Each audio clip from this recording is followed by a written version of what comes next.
on the previous episode of Talk That Talk.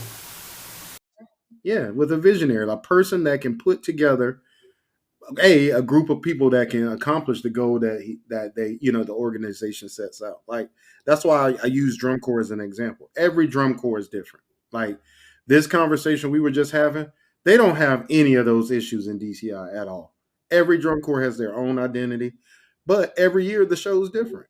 Yeah, they work on the same show for 4 months straight, but it's not the same show. It does that show doesn't look like the year before unless they're doing like a part two show. Like when I taught cadets, we in '05 we won the championship with the highest score ever. We had a 99.15.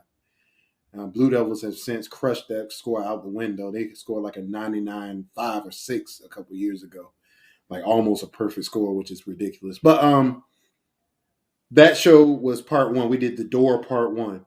The next year we did the door part two. So there were elements of the '05 show in there, but it was still a completely different show. So instead of going to the Twilight Zones, which we did in '05, we went to Alice in Wonderland in '06. But it was like a trippy LSD Alice in Wonderland. But those elements were there. So I think Maya's the or the band director of this group. Maya says our vision is we're gonna be a show style band that's blowing on everybody with great sound. Then it's on you, Maya, to say, and this is who I'm gonna hire, and this is how we're gonna do it. And then don't be a micromanager. Hopefully, Maya, let your team work. But you set the vision for that program, and you allow the professionals that you hired to do the job. So is this what we tried to do with Summer Band? No, because all they want to do is sound like Southern. But that's a whole nother. That's a whole nother. Are you sure? Was that the initial thought process behind? So, oh shit, goddamn. I thought the initial Quan, you from down there, man? Was the initial thought to? I thought it was just to get a kid something to do during the summer. Well, I'm gonna be honest. I'm gonna be honest with you. And I can just kind of get into this, and Quan, you can kind of maybe kind of come up. No, I ain't gonna say. I was about to say come up the rear. Come up the behind. Super pause. Yes. Super pause. But no. So I just remember when the summer bands were starting. You actually, when I remember it, you actually had to be like the best of the best from whatever school you were coming from.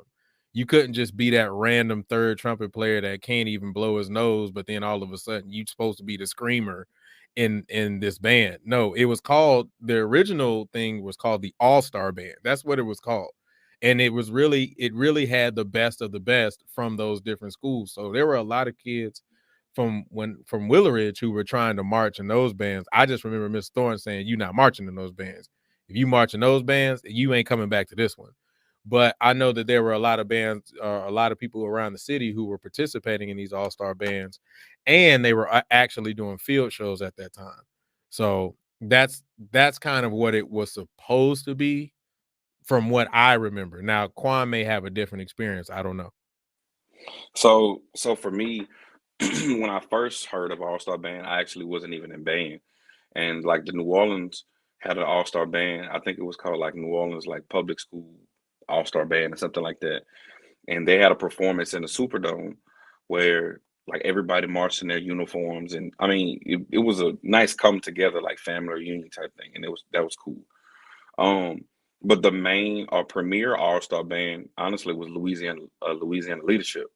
And you actually had to audition for that program, and you had to be recommended by your band director. And honestly, it seemed like LLI was a secret society to get into. That's how tight they were.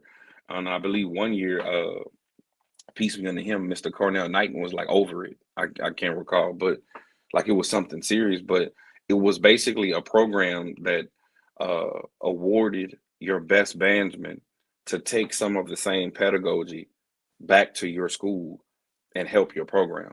And once I arrived to Houston as well, when I grabbed that PV, Greater Houston All-Star kind of was doing the same thing. But like when the culture changed, we went from doing field shows to park and play to what we have now. So, I mean, that has evolved in my opinion. I would love to see these all-star bands going back to being purely high school and doing shows instead of parking and playing with alumni because that should be something separate. Because my thing is, if it's about the kids, keeping the kids on the horn, then why we got grown people on them and not teaching them fundamentals and pedagogy to bring back to their high schools to help those directors that may be either struggling or having issues like building their program, that they don't have the time to focus on specific things during their summer band camp as well.